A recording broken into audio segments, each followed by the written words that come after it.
పిల్లలు ఉత్సాహంగా ఆరోగ్యంగా ఉన్నప్పుడు ఒక్కసారిగా వచ్చే ఈ ఫిట్స్తో మన తల్లిదండ్రులు గుండె గబాలవుతుంది. కానీ భయపడకండి. ఈ పిల్లల్లో వచ్చే ఫిట్స్కి కారణాలు, చికిత్సలు తెలుసుకుంటే సమయానికి మనం స్పందించవచ్చు. సో ఈ ఫిట్స్ అనేది మన బ్రెయిన్లో ఎలక్ట్రికల్ సిగ్నల్స్ అసాధారణమైన పనిచేయడం వల్ల వచ్చే సమస్య. సో ఈ ఫిట్స్ అనేది చిన్నపిల్లల్లో ఎక్కువగా చూస్తుంటాం.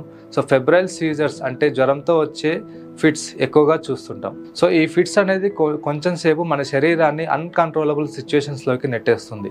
So symptoms of febrile seizures ఏంటి అంటే లాస్ ఆఫ్ కాన్షియస్నెస్, అంటే మన చైల్డ్ అన్రెస్పాన్సివ్ ఆర్ అన్కాన్షియస్ అయ్యే ఛాన్స్ ఉంది.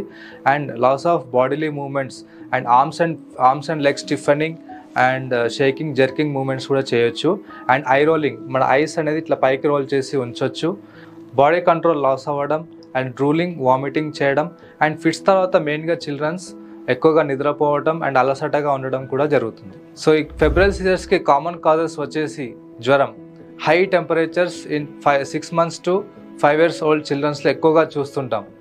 అండ్ మన blood glucose levels and sodium levels తక్కువగా ఉండడం, బ్రెయిన్లో కొన్ని సమస్యలు లైక్ ఎపిలెప్సీ కూడా కారణమై ఉండొచ్చు.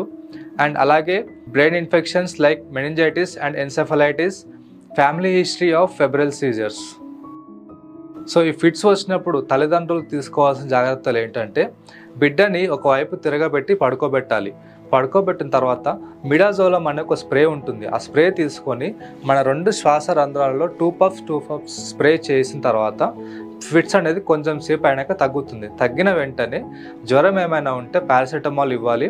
అండ్ మెయిన్గా ఒళ్ళు వేడెక్కనివ్వకుండా చూసుకున్న తర్వాత సమయం గమనించుకోండి.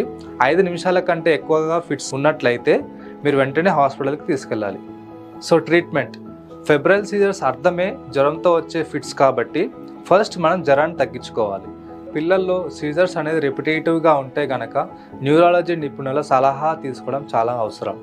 అండ్ ఒకవేళ పిల్లల్లో ఎపిలెప్సీ కనుక ఉంటే ఈఈజీ అండ్ ఎంఆర్ఐ టెస్టులు చేయించుకోవాలి. సో ఈ ఫిట్స్కి కారణం ఏంటో తెలుసుకొని టార్గెట్ చేయడం చాలా కీలకం.